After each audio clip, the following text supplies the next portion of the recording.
You know that person, right? The one in the meeting or at the party who just doesn't say much. In our minds, they immediately start trying to fill in the blanks. But what if our first assumptions are completely 100% wrong? Okay, let's get real for a second. I want you to be honest with yourself. When you run into someone who's noticeably quiet, what's your gut reaction? What's the story you immediately tell yourself about them? Chances are, your first thought is something on this list. Our brains are kind of wired to see silence and just jump to conclusions. We think, oh, they must be shy or maybe anxious. We might even read their quietness as them being insecure, or worse, totally bored and disinterested. We almost always equate a lack of words with a lack of confidence. But here's the twist. What if all those common, almost automatic assumptions don't just miss the mark? What if they point in the complete opposite direction of what's really happening? Well, psychology has a very different and, frankly, way more fascinating take on this. Okay, let's break this down, because that word dangerous can sound pretty intense, right? We're not talking about a physical threat here. No. We're talking about being strategically formidable. It means they are so aware, so observant, that they hold a unique kind of power.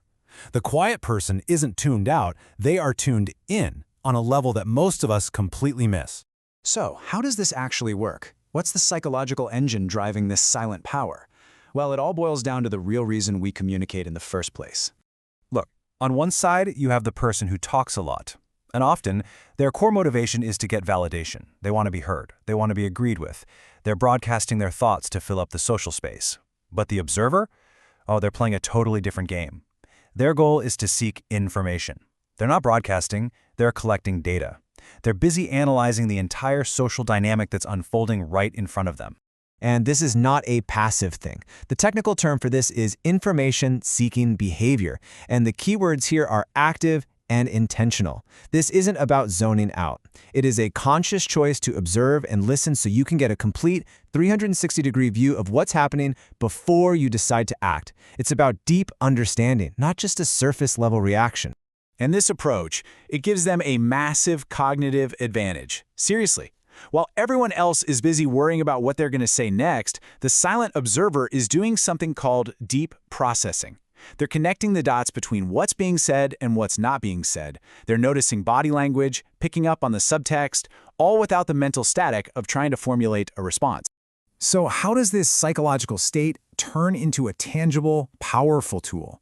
This is where we see how silence can be used as a real strategy, how it can actually influence an outcome. This quote just nails it. We have to fundamentally change how we see silence. It's not a void. It's not a lack of something. It is the something. It's an active, deliberate choice. It's a strategy. And the strategy works so well because of a really basic part of human nature. Most people are incredibly uncomfortable with silence in a conversation. It creates this tension, this psychological vacuum that we feel an almost primal need to fill. So here's how that plays out. First, you deliberately stay quiet after someone speaks. This creates that void, that pressure. And almost like a reflex, the other person feels compelled to fill it. And in their rush to break that tension, they often reveal way more than they meant to. Their real worries, their hidden motives, their true intentions.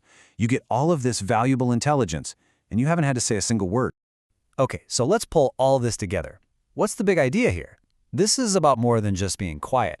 It's about recognizing, and maybe even harnessing, a silent superpower. So here's your new lens for looking at quietness. First, start seeing silence as an active tool you can use to gather information. Second, understand that observation is a genuine form of power. Third, and this is probably the most important one, quiet does not equal weak. And finally, a simple truth to take with you. You will almost always learn more by listening than you will by talking. I think this is the perfect way to put it.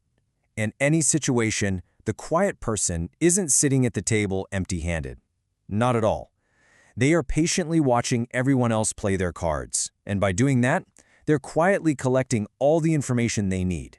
So by the time they finally choose to speak, you better believe they're holding the winning hand.